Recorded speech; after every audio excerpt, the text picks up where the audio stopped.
Okay, here is a Goodman air conditioner, which is actually very filthy. It's actually kind of a strange Goodman, because they got this little thing over the coil, and it's, it doesn't have like a normal looking fan motor and stuff. I don't know. It's at a hotel though in Allen, Texas. It's a model, let's see.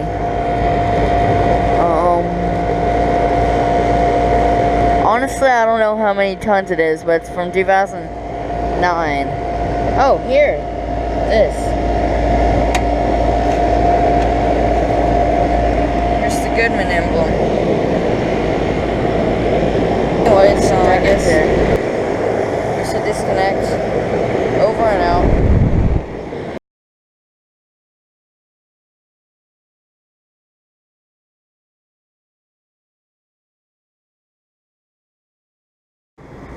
Okay, here is a Ducane central air conditioner at a hotel, and there's a window right there. I don't know. I'll have to make this quick.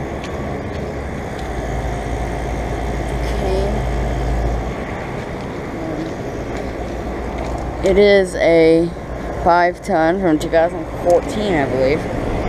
It's the energy guide. I can't really read it. Let's disconnect this. Yeah. There's some people in there anyways.